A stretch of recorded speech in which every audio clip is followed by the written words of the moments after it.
Bonjour à toutes et à tous, mesdames, messieurs. Merci de suivre R7 et bienvenue dans ce nouvel édito R7 qui porte sur la traque des jeunes délinquants communément appelés Kuluna qui sèment, comme vous le savez, la terreur en République du Congo. Disons-le clairement qu'il faut évidemment traquer ces jeunes délinquants, mais aussi et surtout leurs commanditaires, les punir sévèrement à la proportionnelle de leurs actes criminels, en application, bien entendu, de la loi pour éradiquer totalement cette menace représentée par ce phénomène Kuluna, car on ne combat pas le crime par le crime. La situation de terreur qui règne actuellement en République du Congo à la suite de l'opération lancée par la Direction générale de la sécurité présidentielle, la DGSP, qui n'a en réalité aucune compétence dans ce domaine, notamment en ce qui concerne le maintien de l'ordre public, se substituant à la police, à la gendarmerie, à la justice, à l'armée, sans mandat et semble-t-il une décision unilatérale d'exécuter sommairement par fusillade et sans sommation des présumés délinquants appelés Kuluna et semble-t-il une décision prise par une seule personne, un seul homme, le général Serge Aubois de la Direction générale de la sécurité présidentielle sans l'approbation d'une quelconque institution de la République. C'est le mode opératoire de Denis Sassou Nguesso au pouvoir. Voici plus de 42 ans sans partage. Ça s'appelle la gouvernance par la terreur. Nous sommes en 1962. Les Français insistent dans une note que j'ai là. C'est-à-dire, l'armée française insiste pour que Sassou soit officier d'active avec le grade de sous-lieutenant. C'est très rare qu'on fasse un tel saut qualitatif au niveau des grades de l'armée. Mais ce qui est encore plus extraordinaire, c'est qu'en un an, le sous-lieutenant Denis Sassou Nguesso intègre l'école d'application de l'infanterie de Saint-Mexan. Donc il vient en France. Et quand il vient en France, il est instruit par un militaire qui est lui-même un ancien tortionnaire en Indochine. Donc il se rend compte que Sassou est très cruel. Sassou Nguesso est cruel, c'est un homme cruel. C'est-à-dire la vie humaine ne provoque pas l'attentat à la vie humaine, ne provoque chez lui aucune émotion particulière. La gouvernance par la terreur. Une méthode, bien entendu, de gouvernance qui utilise des menaces, la terreur et la répression systématique pour conserver le pouvoir. Il s'agit donc d'effrayer, d'apeurer, de terroriser la population afin de mieux l'assujettir, en sorte des pompiers pyromanes. Les bébés noirs, tout le monde le sait ou presque, c'est une émanation du régime Sassou Nguesso qui a armé les jeunes civils pour reprendre le pouvoir par les armes et continuer à maintenir la terreur dans le pays. Je parle plutôt des meurtres, des assassinats, des machins, tout ça. Bon. L'insécurité là, à l'époque, il faut lui rappeler, bon, il n'était pas encore acteur, nous on était des acteurs. Il faut le lui dire. Ton petit frère a dit, lui il était acteur, toi tu n'étais pas acteur. Tu travaillais là-bas dans les laissez-passer. Quand eux, avec les Kamioko, ont décidé de ne jamais laisser asseoir les Souba. Ce n'était pas notre pouvoir. On a créé de l'insécurité partout. Mais ça avait un but. C'est de ramener les populations à penser Sassou. Ah, Natangwa Sassou, toi qui es au moins calme. Et dès lors qu'ils ont commencé à dire ça, ça a donné les moyens politiques à cet homme-là de rebondir. Voilà. Souvenez-vous également des massacres des jeunes civils au beach de Brazzaville, l'affaire dite des disparus du beach de Brazzaville, encore pendante au tribunal de Paris, affaire pour laquelle Denis Sassou Nguesso est poursuivi pour crime de masse, crime contre l'humanité. L'affaire des disparus du beach. 1999. 353 jeunes réfugiés congolais partent en bateau de la République démocratique du Congo direction le Congo-Brazza. Un retour dans leur pays après avoir fui la guerre civile. Une fois accostés au beach, le principal port de Brazzaville, on ne les retrouvera jamais. Selon des ONG, des policiers les auraient arrêtés pour les interroger avant de disparaître. D'autres sources parlent d'un massacre commis par les hommes du pouvoir. 3 ans plus tard, une enquête est ouverte en France au nom du principe de compétence universelle. Principale personne visée, 15 hauts gradés de l'armée de la police congolaise, dont Norbert Dabira, mais aussi le chef d'État Denis Sassou Nguesso. Et pour comprendre comment fonctionne la République du Congo sous le régime Denis Sassou Nguesso, qui se réclame nuit et jour un État de droit. Non, l'État de droit, juste un rappel, c'est le respect de la hiérarchie des normes. Vous avez donc la Constitution, vous avez les traités nationaux et internationaux, et vous avez aussi les lois. On rappelle, le Congo-Brazzaville a ratifié la Charte des Nations Unies du 24 octobre 1945, la Déclaration universelle des droits de l'homme du 10 décembre 1948. Il faut aller les consulter, il faut aller lire ces traités, ces chartes, pour bien comprendre ce que nous sommes en train de dire. Le Congo a aussi ratifié la Charte africaine des droits de l'homme et des peuples du 26 juin 1981. Et tous les textes nationaux et internationaux pertinents relatifs aux droits humains. Et donc, on ne peut pas s'engager sur le plan international pour après faire le contraire de ce sur quoi on s'est engagé. Le Congo-Brazzaville, disais-je, et j'insiste là-dessus, écoutez bien, a aussi ratifié tous les traités nationaux et internationaux relatifs aux droits humains. Et donc, les lois de la République du Congo doivent être conformes à la Constitution qui reconnaît tous ces textes nationaux et internationaux relatifs aux droits humains. D'où la conformité à la Constitution. Peu importe que vous soyez un individu, un officier général, de quelque statut que ce soit, même le président de la République, une institution, un gouvernement ou même un État, vous êtes soumis aux lois. Personne n'est au-dessus de la loi. Est-ce que c'est clair? Je dis et je répète, personne n'est au-dessus de la loi. Ce n'est pas parce que vous êtes fonctionnaire de police, de justice ou soldat au gradé de l'armée, comme le général Serge Oboa, que vous pouvez vous soustraire à l'application des lois. La loi est opposable, y compris à l'État. Dans la notion d'état de droit, il faut également inclure un certain nombre de droits et libertés. Ces droits et libertés doivent être considérés comme essentiels pour permettre à une société de fonctionner en harmonie. Je répète, la loi est au-dessus de tout le monde. Personne n'est au-dessus de la loi. Ce à quoi nous assistons actuellement en République du Congo, notamment l'opération d'exécution sommaire des présumés délinquants appelés Kuluna sans sommation ni procès. C'est pas possible ça.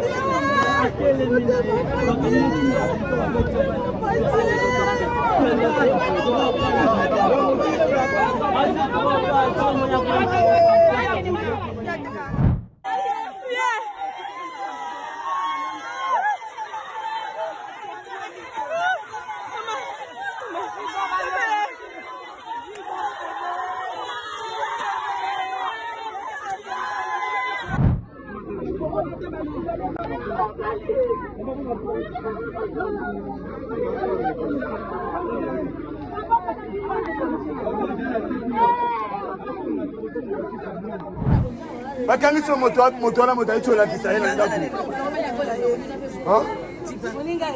Masinga kuna fungula kuna.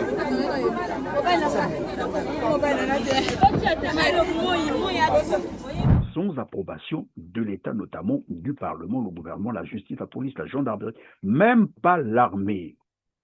Il n'y a eu aucune déclaration du ministère de la Défense ni du chef d'état-major général de l'armée. C'est le général Serge Oboa qui s'est réveillé un matin et a pris une décision unilatérale d'exécuter froidement des présumés délinquants.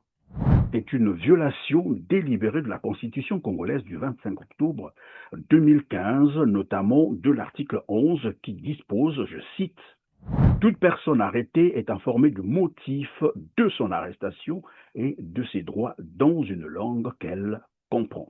Tout acte de torture, de traitement cruel, inhumain ou dégradant est interdit.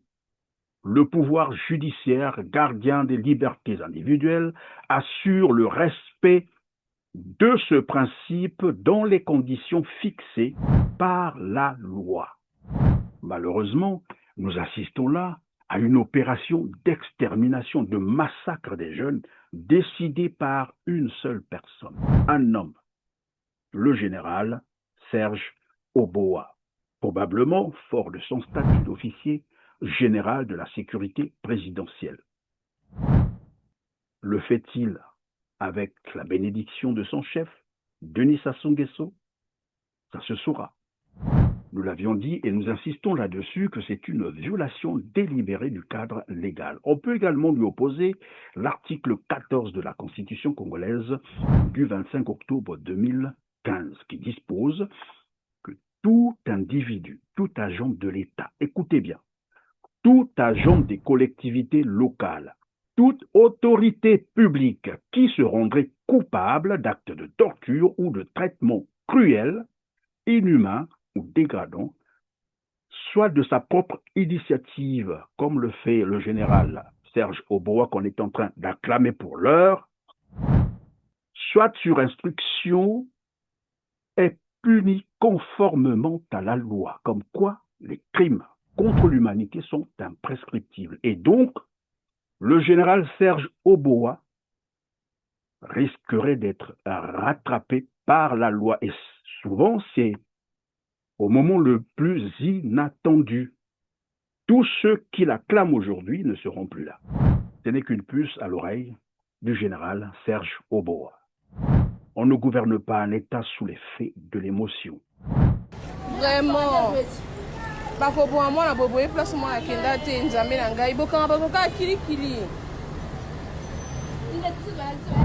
Ces exécutions sommaires par fusillade en public et devant les proches des victimes sont des crimes contre l'humanité. Quoi de plus atroce, brutal, terroriste? Une partie de la population congolaise s'en réjouit et soutient cette opération criminelle, comme le disent certains, à 100%. C'est une chose. Mais vous le savez très bien qu'une telle opération ne peut pas être soutenue à 100%. C'est simplement d'autres craignent de se prononcer contre cette opération et vous savez pourquoi. Actuellement, si vous vous prononcez contre cette opération, vous serez désigné comme Kuluna. On peut imaginer la suite. Et dans cette euphorie, tout le monde acclame, même ceux qui ne sont pas d'accord, de peur d'être qualifiés de Kuluna et de périr. Je disais que pour ceux qui soutiennent cette opération, je comprends parfaitement, surtout ceux qui ont vécu ces atrocités, ces scènes de violence inouïes, où ces délinquants, appelés communément Kuluna, ont infligé la mort gratuite et cruelle à leurs victimes, utilisant, comme nous le savons souvent, des machettes, des barres de fer et parfois les armes à feu, avant de s'emparer des biens de leurs victimes. C'est cruel, c'est violent, c'est atroce. Mais pour autant, si vous commencez à développer une haine, une passion, vous aussi de tuer ou de vous réjouir des crimes, à ce moment, il faut qu'on se pose beaucoup de questions. Et c'est ça qu'il faut éviter, je l'ai dit tout à l'heure. On ne gère pas un État sous l'effet de l'émotion ou de vengeance. Nous ne disons pas non plus qu'il faut laisser les Kuluna. Non, les Kuluna, il faut les arrêter, les déférer devant la justice, à la justice de faire son travail, de les condamner. Ces jeunes délinquants, criminels, appelés Kuluna, sont indiscutablement condamnables et méritent évidemment des sanctions sévères, proportionnelles à leurs actes criminels. Cependant, Tout cela doit s'inscrire dans un cadre légal. Je voudrais rappeler ici, et je sais que beaucoup ne seront pas d'accord avec moi, que la mort en soi n'est pas une punition, car tout le monde y passera. Je dis bien tout le monde. C'est la chose la plus sûre. Dès lors qu'on vit, la chose la plus sûre, c'est qu'un jour on s'en ira. Même moi, j'y passerai. Certaines religions ont malheureusement conditionné leurs fidèles à croire que la mort était une punition et d'autres parlent de karma. Oui, peut-être, dans une certaine mesure, mais contre qui? Si ce n'est contre le public ou les proches des exécutés qui vivent cela. Le mort, lui, n'a jamais su qu'il est mort. Même au temps où on mutilait les corps parce que monsieur avait commis, était un criminel, est révolu. Parce qu'après, ils se sont rendus compte, vous avez beau faire ce que vous voulez sur le corps ou sur une dépouille, il n'en sentira absolument rien. Et donc la mort n'est pas une punition. Mais c'est ceux qui assistent, le public qui regarde, les parents de ces victimes, qui voient les enfants être abattus comme des chiens. Après, je sais qu'il y a des commentaires comme ça. Mais oui, quand les Kuluna tuent, vous n'avez jamais vécu cela, vous n'avez pas eu un cas comme ça dans votre famille. C'est très facile de le dire aussi. On n'a pas besoin de passer par là pour comprendre un certain nombre de choses. La criminalité qui existe en Afrique du Sud, on peut le comparer à des petites choses que ces enfants-là font dans les quartiers à Brazzaville. Tu as déjà entendu que l'État sud-africain est allé massacrer les jeunes là-bas parce que ces jeunes-là sont des criminels. Si vous n'avez rien dans la tête, c'est comme ça vous venez avec ce genre de message inutile, bidon et bête. Tu as déjà été à l'étranger, tu as déjà vu les bébés noirs. Même en France, il y a des enfants criminels. La majorité de vos enfants noirs là sont des criminels en France. Les Niska là, tu connais la vie de Niska avant qu'il devienne star, ce qu'il était avant. Il traînait dans les rues en France, en train de faire le banditisme, jusqu'à ce qu'il s'est jeté dans la musique. La majorité de vos enfants maghrébins noirs là sont des criminels dans ces pays-là. Vous avez déjà entendu l'État français descendre dans les quartiers, commencer à tirer sur eux parce qu'ils sont des criminels. Quand je fais mes vidéos, si tu sais que tu n'as rien de bon à dire, il ne faut pas venir déposer des messages. Hein, parce que moi, ma tête chauffe. Hein, je te jure, ma tête chauffe grave. Ce que nous disons ici, nous défendons la loi, le droit, pour tout le monde. Et il y a des institutions qui sont faites pour ça. Ce n'est pas un homme de se réveiller un matin et décider d'aller exterminer les gens. Et là, on apprend qu'il y a beaucoup trop de bavures. Nous avions été appelés hier par une dame à Pointe-Noire qui a vu son enfant être abattu à bout portant. Vous savez pourquoi? Simplement parce que l'enfant portait ce qu'on appelle des locks, des cheveux un peu comme des rastaman. Juste ça. Son enfant n'a jamais participé à des activités criminelles et tout le monde connaît cet enfant. Mais juste parce qu'il avait ces locks, et on nous dit d'ailleurs, même ceux qui portent les tatouages, défaut de coiffe, défaut d'habillement, et quand ces soldats arrivent devant vous, ils ne vous posent pas la question de savoir qui êtes-vous. Tout ce qu'ils font, c'est de vous abattre froidement. Il y a déjà des bavures. Voilà pourquoi l'application de la loi, du droit, de sorte que la justice pourrait établir la culpabilité de chacun avant de prononcer sa peine. Et nous avons dit qu'ils doivent être sanctionnés à la proportionnelle des actes criminels qu'ils ont commis. Quoi de mieux? C'est quelle justice qu'on est en train de nous apprendre? Où les soldats sortent, cagoulés, armés, arrivent devant la parcelle, trouvent un jeune, ils l'abattent sans sommation.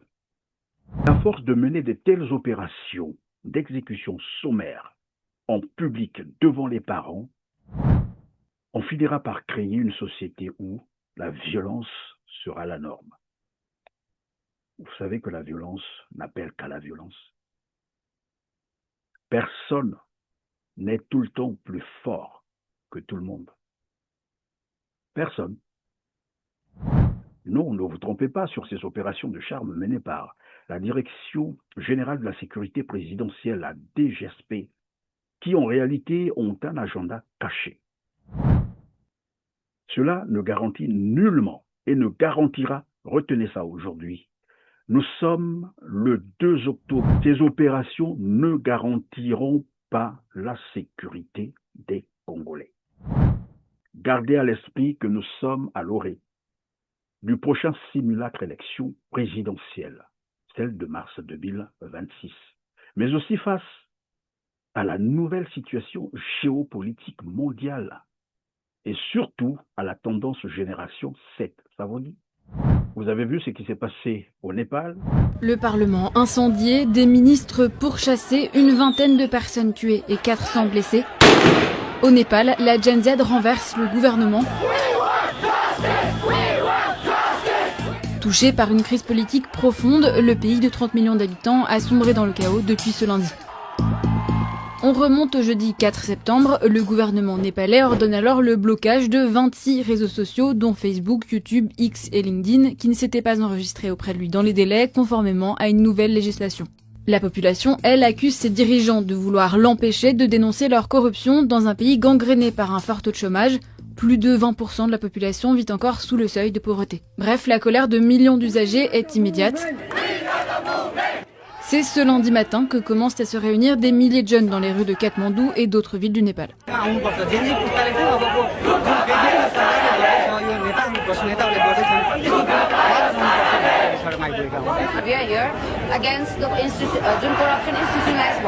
La situation dérape alors lorsque des forces de l'ordre empêchent le cortège de s'approcher du Parlement. Soir de ces violences, le Premier ministre ordonne le rétablissement des plateformes concernées et l'ouverture d'une enquête indépendante sur les conditions d'intervention de la police. La colère de la population, elle, ne retombe pas. Ce mardi, bravant un couvre-feu, des centaines de manifestants incendient le Parlement népalais au cœur de Katmandou. Un peu plus tôt, dans une lettre transmise à la presse, le Premier ministre K.P. Sharma Oli, figure politique nationale depuis près de 60 ans, avait annoncé sa démission. Dans la foulée, son domicile privé est ciblé par les flammes et saccagé. L'homme de 73 ans, visage emblématique de l'élite très critiquée du pays, aurait été exfiltré par des hélicoptères dépêchés par l'armée népalaise. De nombreuses autres figures politiques sont ciblées. D'après les agences de presse locales, Rajalami Chitrakar, la femme d'un ancien Premier ministre népalais, aurait été enfermée dans sa maison en feu. La femme serait décédée des suites de ses blessures un peu plus tard ce mardi. Le ministre des Finances aurait quant à lui été poursuivi dans la rue et jeté à l'eau. D'autres dirigeants ont été attaqués à leur domicile, à l'instar de la ministre des Affaires étrangères.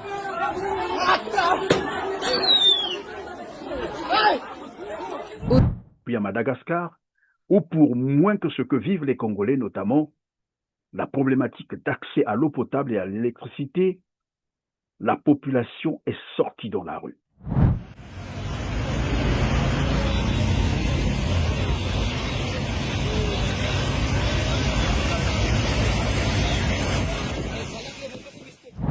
C'est de cela que le régime de Brazzaville a peur. C'est ce que craint le régime PCT, que ça ne se produise au Congo. Je ne dis pas ici que je défends les bébés noirs. Je vous ai dit, ces jeunes délinquants cruels, criminels, doivent être sanctionnés sévèrement, sanctionnés à la proportionnelle des actes qu'ils ont posés. Mais cela doit être fait dans un cadre légal. Il est donc évident que face à cette tendance génération 7, que le pouvoir tyrannique de Brazzaville, incarné par Denis Sassou Nguesso, tente d'instaurer un climat de terreur pour étouffer toute tendance révolutionnaire. Sassou Nguesso et son entourage ne se soucient guère de la sécurité des Congolais qui, comme vous le savez, dépend en réalité des mesures socio-économiques et politiques et non de l'usage de la force ou des armes.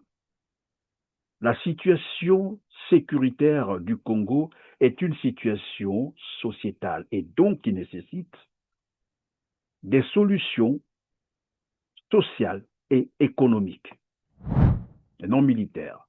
Et vous le savez, le Congo-Brazzaville n'est pas à sa première expérience de ce type d'opération d'exécution sommaire. Rappelez-vous, sous l'ère du général Jean-François Ndengue, des opérations similaires ont été menées à plusieurs reprises sans succès.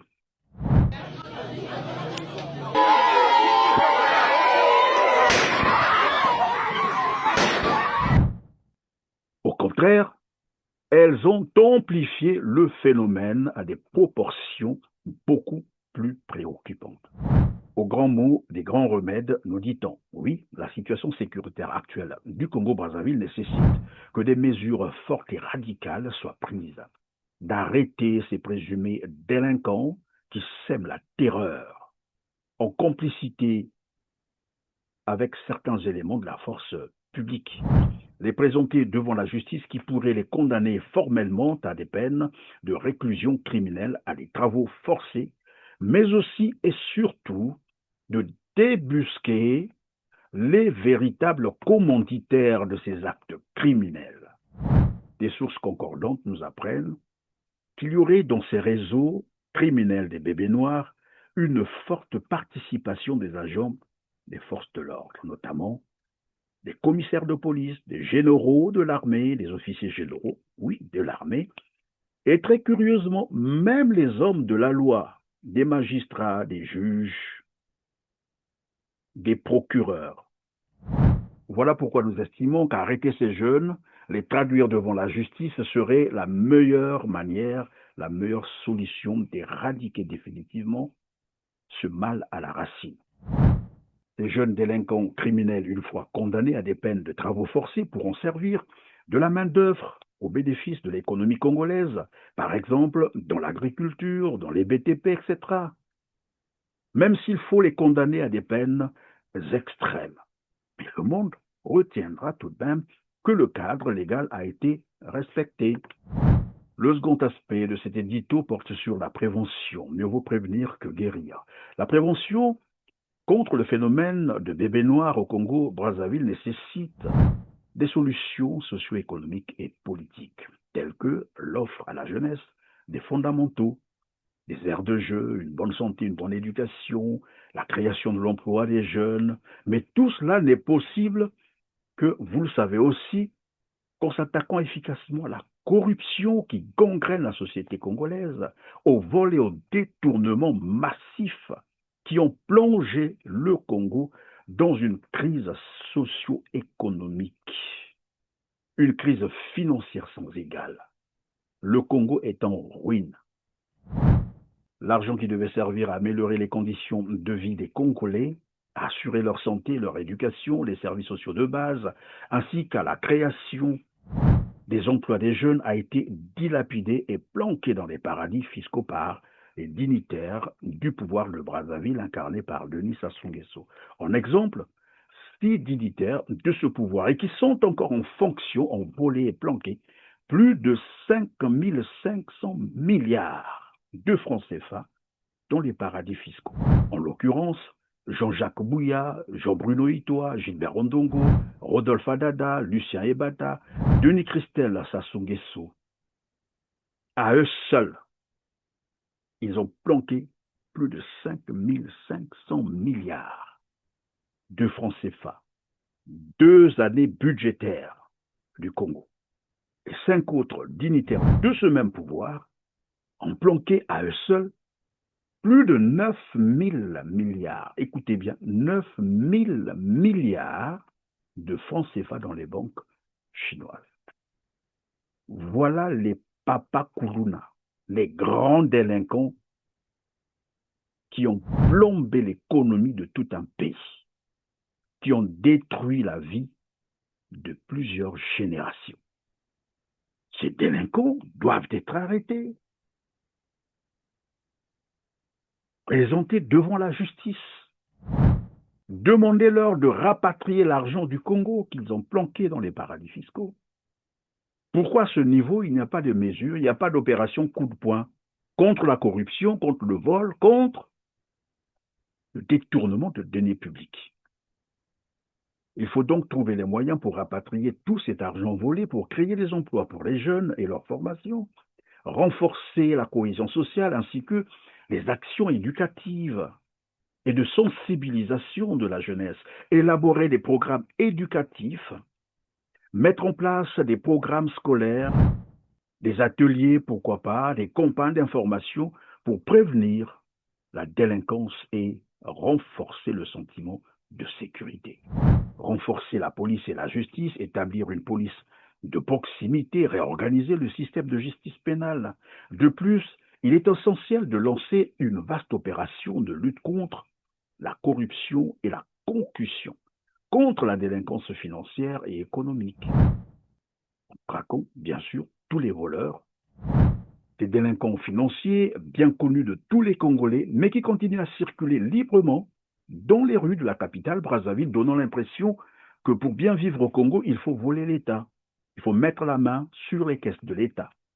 Malheureusement, il faut les arrêter, les présenter devant la justice, leur ordonner de rapatrier les fonds volés. Voilà les papas Koulouna qu'il faut coincer. Merci de nous avoir suivis, mesdames, messieurs. Partagez cet édito et dites-nous en commentaire ce que vous pensez de la situation qui prévaut à Brazzaville, cette terreur. Merci et à très bientôt.